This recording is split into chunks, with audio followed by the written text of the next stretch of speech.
Hi Madhu. Hi hi. ఇప్పుడు మన తెలంగాణలో 109 దేశాల నుంచి సుందరి భామలు వచ్చి అందాల పోటీలు చేస్తున్నారు. దీని మీద నీ అభిప్రాయం ఏంది? 72వ మిస్ వరల్డ్ పోటీలు మన హైదరాబాద్లో జరుగుతున్నాయి. దీనికి 125 దేశాలు అనుకున్నారు, 109 ఏమో వచ్చినట్టున్నారు. విదేశీ నుంచి వచ్చిన ఈ సుందరీమణులంతా ఇక్కడ అందాల పోటీలు నిర్వహిస్తున్నారు, దీంట్లో పార్టిసిపేట్ చేస్తున్నారు.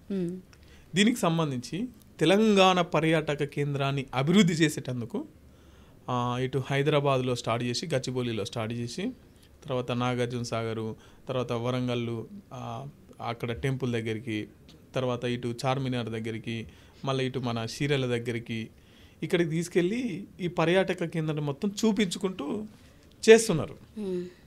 ఇప్పుడు వాళ్ళది వేరే కల్చర్, వాళ్ళ సంస్కృతి వేరే, వాళ్ళకి ఇక్కడ సంస్కృతి తెలియదు. ఇక్కడ ఉన్న వాళ్ళకి తెలుసు. ఇక్కడ ఉన్న తెలిసిన వాళ్ళు చెప్పకుండా తిరిగి ఎంత దారుణంగా అంటే ఇక్కడున్న సంస్కృతిని మొత్తం దెబ్బతీసే విధంగా ఇక్కడ పెట్టుబడుల కోసం అయితే ఈ ఆంధ్ర పోటీలు పెట్టిరో పెట్టుబడులు రాకపోగా ఇక్కడ సంస్కృతిని విధ్వంసం చేస్తున్నారని చెప్పేసి కొంతమంది మాట్లాడుకుంటున్నటువంటి మాట. అవును.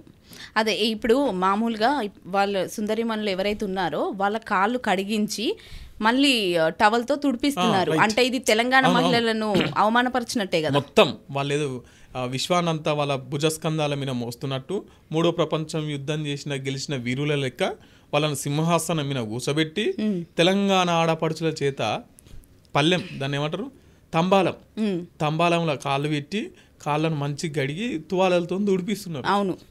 ఇంతకుముందుకు పెళ్లి కొడుకు అత్తగారింటికి పోతే కొత్తగా చేసేది అట్లా. అవును.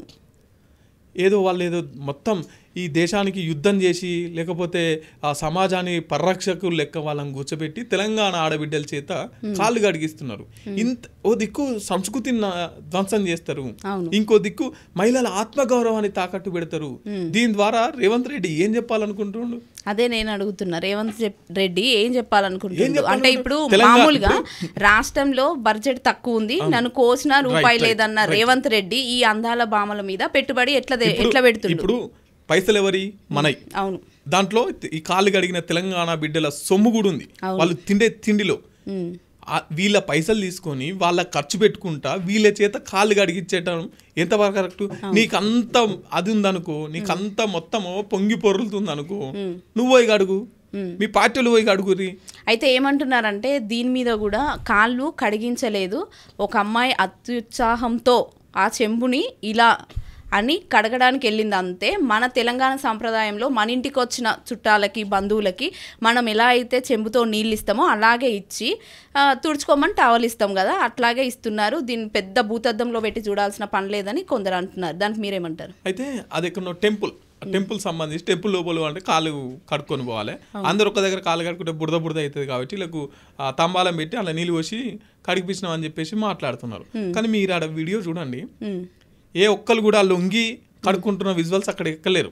మొత్తం ఇట్లా సారీస్ మీదికి పట్టుకొని ఇట్లా మీదికి అనుకొని ఒక్క దగ్గర కూర్చొని వీడియో మొత్తం క్లారిటీగా ఉంది. ఒక్కరు కాదు, వీళ్ళే వాంటెడ్ గా చేయించినారు. అది ఒక్కరని చెప్పేసి వాళ్ళు కప్పిపుచ్చుకొని ఏదో తప్పించుకునే ప్రయత్నం చేస్తున్నారు తప్ప దీనికి సంబంధించి వీళ్ళు ఇట్లా చేస్తున్నారని బీఆర్ఎస్ పార్టీలో ఉండే మహిళలంతా తెలంగాణ మహిళా కమిషన్ కి ఫిర్యాదు చేసినారు. మళ్ళీ ఇదొకటి అనుకుంటే ఇంకోటి మీరు అబ్జర్వ్ చేసిరా, అక్కడ 1000 స్తంభాల గుడి అక్కడ వరంగల్లో బతుకమ్మ ఆటలు పెట్టారు. బతుకమ్మను మనం ఒక గౌరమ్మ, ఒక దేవతగా, ప్రకృతి నుంచి వచ్చిన దేవతగా మనం పూజిస్తాం. అదే పూలను పూజించే సాంప్రదాయం మన తెలంగాణలో మాత్రమే ఉంటది. సో ఆ సాంప్రదాయాన్ని పరిచయం చేయడం తప్పు కాదు, ఆ సాంప్రదాయాన్ని సాంప్రదాయబద్ధంగా చేయాలి. కానీ వీళ్ళు చెప్పులు వేసుకొని షూస్ వేసుకొని కొట్టనట్టు ఇట్లా ఆడుకుంటూ పోతుంటే అంటే ఇక్కడ ఒక దేవుణ్ణి కించపరిచే విధంగా మీ చర్యలు ఉంటాయి, ఒక ఆడబిడ్డల ఆత్మగౌరవాన్ని తాకట్టు పెట్టంగా మీ చర్యలు ఉంటాయి. తిరిగి తెలంగాణ సొత్తునంతా వాళ్ళ కోసం ఖర్చు పెడతారు. మొన్న ఈ చౌహాన్ ముల్లా ఈ ప్యాలెస్ లో ఒక్కొక్క భోజనం ₹1,00,000, ఒక్క భోజనం ఒక ప్లేట్ ఖర్చు. అట్లా 39 కోట్లు ఖర్చు చేసిరాట. ఎవరు సొమ్ము? వాళ్ళ ద్వారా వచ్చింది ఏంటి? పోనీ వాళ్ళ ద్వారా నేర్చుకునేది ఏంటి?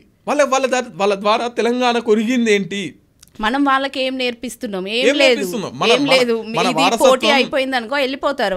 మన దగ్గర ఉన్నారు, సాగలైలమ్మ ఉన్నది, సమ్మక్క సారక్క ఉన్నది, వీళ్ళని చూసి కదా మనం ఇన్స్పైర్ పొందాల్సింది. అవును, ఈ వీరవాణితలం కదా మనం తలుచుకోవాల్సింది. ఈ వీరవాణితలం కదా మనం గుర్తు చేయాల్సింది. ఎక్కడో ఉన్న వాళ్ళని తీసుకొచ్చి ఇప్పుడు వాళ్ళు అందంగా ఉన్నారు, అందంగా ఉండడం వల్ల తెలంగాణ కొరిగింది ఏంది, పోనీ పెట్టుబడులు అన్నారు, మీడియా వస్తుంది, పర్యాటక రంగం అన్నారు. అట్లెక్కడ నన్ను అనిపిస్తుందా?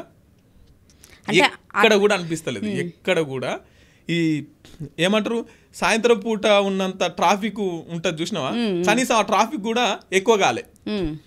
ఎక్కడ ఇవ్వలేం రాలే.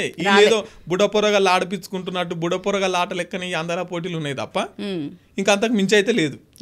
దీని ద్వారా ఏం ఒరిగిందో మరి ఏమొస్తుందో వాళ్ళకే తెలియాలి. అంటే మామూలుగా ఏమంటారంటే హైదరాబాద్లో ఒక చార్మినార్ ఉంది, వరంగల్లో ఒక 1000 స్తంభాల గుడి ఉంది, లేదనుకో ఇది మన చీరలు నేసేది ఉంది, ఇది మనం అడ్వర్టైజ్మెంట్ చేసుకుంటాము అనేటట్టుగానే చూపిస్తున్నారు తప్ప ఏం లేదు. ఇవన్నీ ఇప్పుడే కాదు, ఎప్పుడో తెలుసు, ఎప్పుడో ఇవన్నీ చరిత్రకి ఎక్కే ఉన్నాయి. అవును, ఇప్పుడు కొత్తగా రేవంత్ రెడ్డి ఈ అందాల బామలంతా ఈడికొచ్చి ఎగిరితేనే ఇది హైలైట్ అవుతుంది అనేది కాదు. మీకు ఇంకొకటి తెలియదు, తెలంగాణలో పుడితేనే ఆ కట్టు బొట్టు అనేది ఉంటది, కనిపిస్తుంది. ఏదో వాళ్ళని తీసుకొచ్చి బతుకమ్మ ఆర్టిఫిషియల్ గా కనిపిస్తుంది, వాళ్ళని చూస్తే తెలిసిపోతుంది. మనోళ్ళు ఎవరు ఇలా కొప్పులు కట్టి కొప్పు చుట్టూ పువ్వులు ఎప్పుడో అంటే దాని కొంచెం మనకు కూడా అనిపిస్తుంది, ఆర్టిఫిషియల్ గా తయారు చేసి కూర్చోబెట్టినట్టు అది అందరికి తెలిసిపోతూనే ఉంటది. వాళ్ళు ఎన్ని రోజులుగా ఆ వీడియో వరకు 1 గంట సేపు 2 గంటలు అలానే ఉండగలుగుతారు, కానీ మొత్తం వాళ్ళు ఉండరు, వాళ్ళు ఉండలేరు కూడా. ఈ తెలంగాణ ఆడపడుచుల్లో వచ్చే ఫేస్ లో ఉండే ఆ ముఖంలో ఉండే కళ కానీ ఏదైనా అది పుట్టుకతోనే రావాలి. ఏదో వాళ్ళని తీసుకొచ్చి రెడీ చేసినంత మాత్రాన వాళ్ళు మన తెలంగాణలో అయిపోరు, మన సాంప్రదాయాన్ని వాళ్ళు ఆచరించినట్టు అవరు. ఇప్పుడు బయట మహిళల్ని గౌరవిస్తున్నాం. అవును, మహిళల్ని ఏ మహిళలని గౌరవించాలి. మహిళల్ని గౌరవించడంలో మనం ఇంకా వ్యతిరేకంగా మాట్లాడదు. అవును, ప్రతి ఒక్క మహిళని గౌరవించాలి. విదేశీ నుంచి వచ్చిన మహిళలకేమో నువ్వు తాంబాలల్లో కాలు పెట్టి కడిగిపిచ్చి ₹1,00,000 భోజనం పెడుతున్నావు. అవును, ఇదే ఈ అందాల పోటీల ద్వారా సంస్కృతి నష్టపోతున్నాం, సంస్కృతి చెడుగా అయ్యే ప్రభావం ఉన్నది, ఈ సంస్కృతి దెబ్బతింటున్నది, మహిళల ఆత్మగౌరవం కించపరచబడుతున్నది అని చెప్పేసి POW సంధ్యక్క లాంటి వాళ్ళు కొంతమంది మహిళా సంఘాలు మాట్లాడితే వాళ్ళని పోలీసు వాళ్ళ చేత అరెస్ట్ చేపిస్తావు. ఇక్కడున్న మహిళలకు ఒక న్యాయం, అక్కడున్న మహిళలకు ఒక న్యాయమా? అంతే కదా మరి.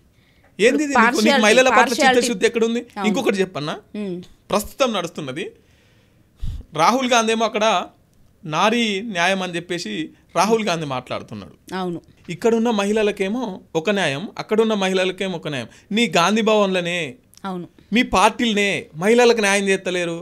మీరు అక్కడెక్కడో ఉంచి తీసుకొచ్చిన విదేశీ మహిళలకు మీరేంది చేసేది చెప్పు. ఫస్ట్ మీకు చిత్తశుద్ధి ఉంటే పెద్దోళ్ళు చెప్తారు ఇంట్లోకి వెళ్ళి రచ్చ గెలవాలని. అదే ఇంట్లున్న కూర నచ్చదని పక్కింటి పుల్ల కూర నచ్చినట్టున్నది ఇప్పుడు రేవంత్ రెడ్డి సర్కార్. మీ పార్టీలో ఉన్న మహిళల్ని ఒక విధంగా చూస్తావు, ఇక్కడ ఉన్న మహిళల్ని ఒక విధంగా చూస్తావు, విదేశీలో ఉన్న మహిళల్ని ఒక విధంగా చూస్తావు. మీ రాహుల్ గాంధీ ఏమో నారికి న్యాయం అని చెప్పేసి మాట్లాడతారు, మళ్ళీ మీరే 42% మహిళలకు రిజర్వేషన్ కావాలని చెప్పేసి మాట్లాడతారు. ఫస్ట్ మీ మహిళల పట్ల మీ ఉద్దేశం ఏంటో ఫస్ట్ అది చెప్పండి. దీనివల్ల ఈ అందాల పోటీల వల్ల తెలంగాణ కొరిగిందేందో అది చెప్పండి ఫస్ట్. సో కాబట్టి ప్రభుత్వం ఇప్పటికే అప్పుల కుప్పగా మారిందన్న ప్రభుత్వం, మా దగ్గర నన్ను కోసిన రూపాయి లేదన్న ప్రభుత్వం మీదికెళ్ళి ప్రజలను పీడిస్తూ ఏదో విదేశీలో నుంచి వచ్చిన విశ్వసుందరులకు పెట్టుడే అంటే ఒక క్వశ్చన్ ఏముందని ఆయన సీఎం అవుదామని చెప్పి అయ్యిండు కదా. ఇప్పుడు ఏ ముఖ్యమంత్రి కానీ ఎవ్వరు అనలేదు కదా నన్ను కోసిన రూపాయి లేదని. అంటే డెవలప్ చేసి అమౌంట్ సంపాదించాలనే చూస్తారు కానీ నన్ను కోసిన రూపాయి లేదంటే ఏం చేద్దాం అనుకుంటూ ప్రజలను కోద్దాం అనుకుంటుండ ఇప్పుడు ఆయన. Thank you so much Madhu, మంచి వివరణ ఇచ్చారు. Thank you so much.